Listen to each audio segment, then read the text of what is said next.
বেশিরভাগ দায়িত্ব দেওয়া আছে সেটাই যে কোনো বিধানসভা আছে সেটা বিধানসভার শান্তি শৃঙ্খলা বজায় রাখার জন্য দেখা যাচ্ছে এলাকা দেওয়া হয় গোটা বিধানসভাতে ঘুরে বেড়াচ্ছে একটু আগে আমরা দিদির সাথে ওকরাবাড়ি ব্যাটলাতে ঘুরেছেন এখন যা সমস্যা হবে আর বৈদ্যুতির সঙ্গে যোগাযোগ রাখবে না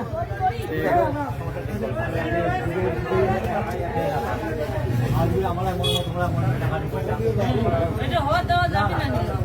আমার ওই পাশটা মোটামুটি শান্তি ভালোই আছে। এইদিকে দুই একটা জায়গায় যেমন দেখান কিন্তু তোমার যদি লোক থেকে দেখান না দেখান সবাইকে দেখান তারপরে তোমার এই জায়গায় আর হচ্ছে পাহাড় এই যে তিনটে আরে জায়গায় দেখান কেন এগুলো কোনো ভেজাল যাতে না হয় কথা বললেন ভয় পাবে না। দেখান সবাইকে দেখান আলোচনা করে যাই বিজেপি একটা হচ্ছে শান্তিপ্রিয় দল, ঠিক আছে? কিছুদিন পরে দেখবেন তোমরাই করবেন যে হ্যাঁ আমরাও তো ভালো আছি। মানুষ যে মানে যেভাবে কইছে যে মুসলিম বিরোধী এটা কিন্তু না, ঠিক আছে? তোমরাই কিছুদিন পরে দেখতে পাবেন। তা মই এই জায়গায় আসার উদ্দেশ্যই একটা জায়গাটা এলাকাটাকে তোমরা একটু শান্ত রাখবেন।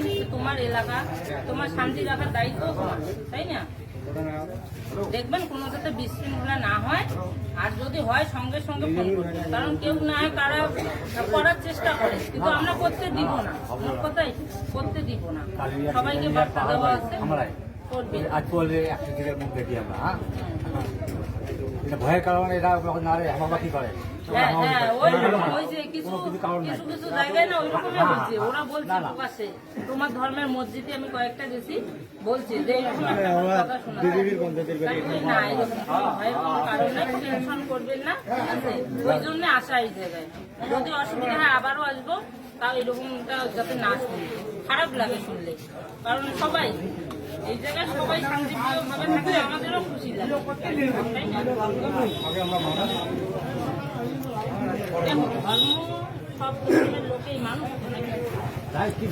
হ্যাঁ যার ধর্ম মানে একটা জায়গায় এসে পৌঁছে যে আমরা সবাই মানুষ।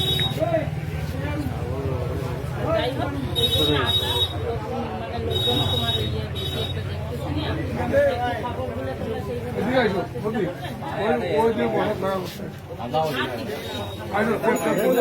আসলেন যে এলাকায় যেন